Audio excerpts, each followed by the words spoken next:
ठंड के मौसम का ना एक बहुत बड़ा फ़ायदा होता है। इस मौसम में सारी की सारी सब्जियां बहुत ही सस्ते भाव में मिल जाती है और मुझे तो बड़ी खुशी होती है। और इतनी सारी सब्जियां जब मार्केट से आती है तो मेरे घर में पाव भाजी तो बननी ही होती है। तो आज हम बिल्कुल ठेले पे बनाई जाती है ना, वैसे पाव भाजी घर पे बनाएंगे। वैसे भी पाव भाजी बनाने के लिए ना हरा मटर और आलू ही ज़्यादा डालना पड़ता है। बाकी सब्जियां तो थोड़ी थोड़ी डालोगे ना तो भी चलेगा। ये हरा धनिया आप देख सकते हो, मेरे सिटी में तो ये मुझे सिर्फ 10 रुपये का मिल रहा है।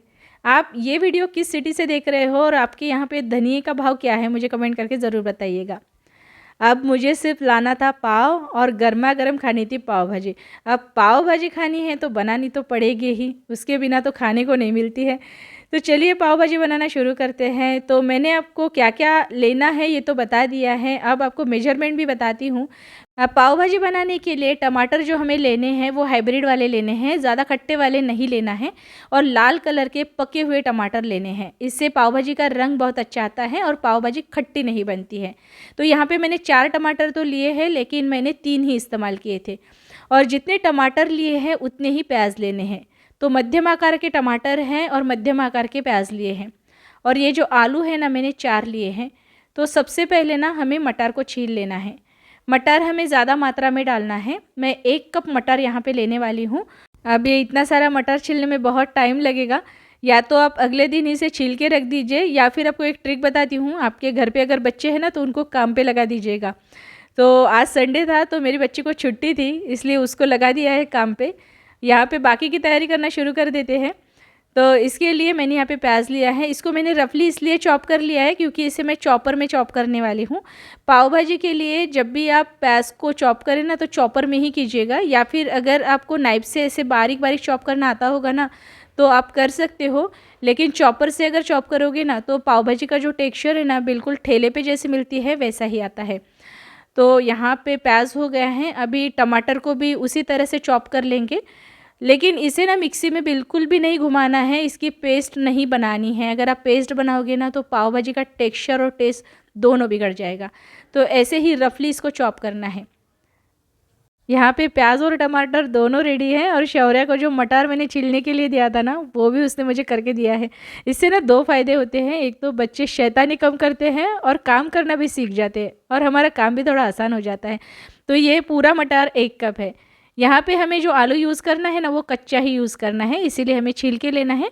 क्योंकि आज की ये जो पाव भाजी हम बना रहे हैं ना वो कुकर में बना रहे हैं, इसीलिए उबला हुआ आलू यूज़ करने की कोई ज़रूरत नहीं।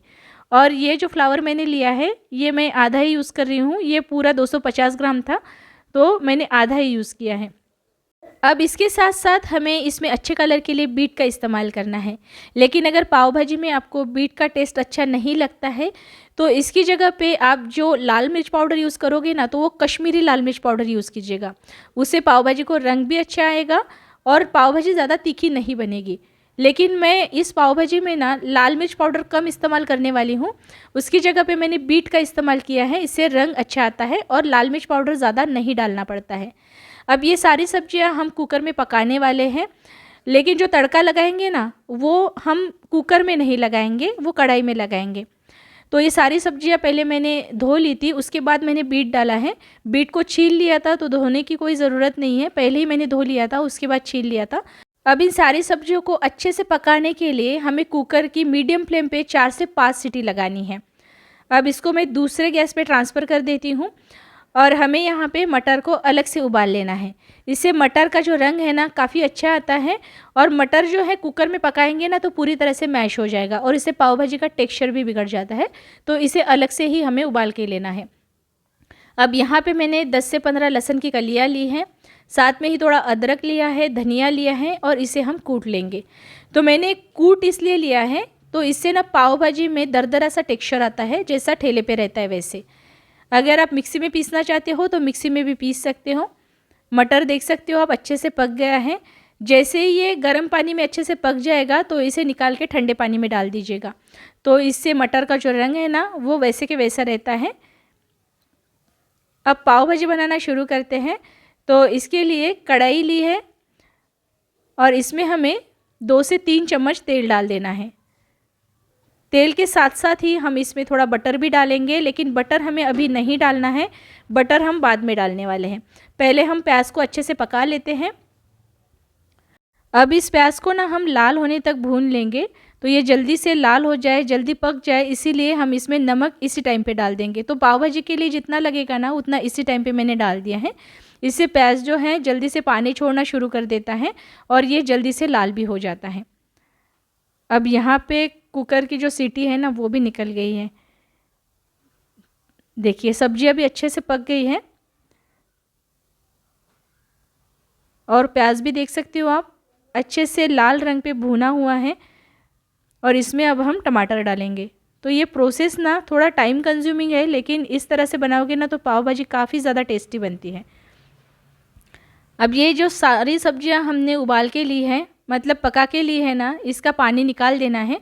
ये पानी हमें फेंकना नहीं है, ये पाव भाजी में ही इस्तेमाल होगा, लेकिन मैश करने के लिए सब्जियों को हमने अलग कर लिया है। तो यहाँ पे देख सकते हो आप टमाटर का सारा पानी निकल गया है, अच्छे से टमाटर भी पक गया है। अब इसमें हम जो सब्जियों का पानी हमने निकाल दिया था वो डालेंगे और जो लहसुन अदरक का पेस्ट मैंने बना लिया था, मतलब कूट लिया था ना, वो डाल दिया है।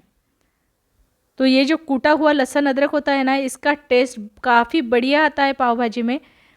अब इसे भी 2 से 3 मिनट के लिए चला लेंगे। अब इसमें मैंने लाल मिर्च पाउडर डाला है, धनिया पाउडर डाला है।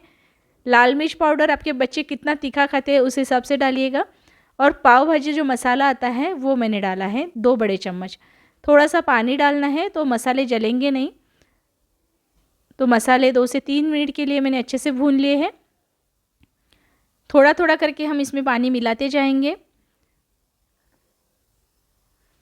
अब इसमें थोड़ा सा हल्दी पाउडर डाला है, बिल्कुल थोड़ा डालना है, हल्दी पाउडर ज़्यादा नहीं डालना है। अब सारी सब्जियां जो हमने उबाल ली थी वो डालनी है। एक बार मसाले के साथ अच्छे से हम मिला लेंगे और इसके बाद में हमें इन सारी सब्जियों को मैश कर लेना है। तो मैंने बहुत बार देखा है कि काफ़ी लोग क्या करते हैं, कुकर में ही इसको इस तरह से बना लेते हैं और कुकर में साथ में ही सब्जियां भी पका लेते हैं मसाले के साथ ही। लेकिन मैंने देखा है कि उस पाव भाजी का टेस्ट और ये जो हम अलग से इसको इस तरह से बनाते हैं ना कढ़ाई में, तो इसका टेस्ट थोड़ा अलग आता है। ये टेस्ट ज़्यादा अच्छा आता है। कुकर में एक साथ ही सब डाल दोगे, मसाले भी डाल दोगे, प्याज भी डाल दोगे और सारी सब्जियां भी डाल दोगे ना, तो उसका टेस्ट उतना अच्छा नहीं आ पाता है जितना ये पाव भाजी जो हम बनाते हैं ना। ये प्रोसेस थोड़ा टाइम कंज्यूमिंग ज़रूर होता है, लेकिन इससे पाव भाजी टेस्टी बनती है, बिल्कुल ठेले पे बनती है ना वैसे ही बनती है। तो यहाँ पे मैंने फिर से पानी डाला है और इसको अच्छे से मैश कर लिया है। अब ढक्कन रख के 5 से 10 मिनट के लिए इसे अच्छे से पकाना है। अगर आपके पास ज़्यादा टाइम हो ना तो 15 से 20 मिनट के लिए बिल्कुल स्लो फ्लेम पे इसे पकाइएगा, फ्लेवर ज़्यादा अच्छा आएगा। इसका टेक्सचर आप देख सकते हो कितना अच्छा आया है। ऊपर से हरा धनिया डाला है और बटर इसमें डालना है। तो बटर आप और भी ज़्यादा डाल सकते हो, आपको कितना पसंद है उस हिसाब से डाल सकते हो। वैसे भी पाव भाजी में बटर ज़्यादा डाला जाता है, लेकिन मैं अपने घर पे ज़्यादा बटर इस्तेमाल नहीं करती हूँ, इसीलिए बिल्कुल थोड़ा डाला है। अब पाव को गर्म कर लेंगे तो तवे पे थोड़ा तेल लगा लिया है, थोड़ा सा बटर डाल देना है। अब इसके ऊपर हम डाल देंगे पाव को। तो पाव को मैंने बीच से कट नहीं किया है, वैसे ही मैं कुरकुरा कर लूँगी। थोड़ा सा तेल लगा लेंगे या फिर बटर लगा लीजिएगा। थोड़ा सा हरा धनिया डाल देंगे। आप चाहो तो इस पर थोड़ा पाव भाजी मसाला भी डाल सकते हो, इससे टेस्ट अच्छा आता है। थोड़ा लाल मिर्च पाउडर भी डाला जा सकता है अगर आपको पसंद हो तो, लेकिन मुझे ऐसा प्लेन ही पाव अच्छा लगता है, इसीलिए मैंने ऐसे ही इसको भून लिया है।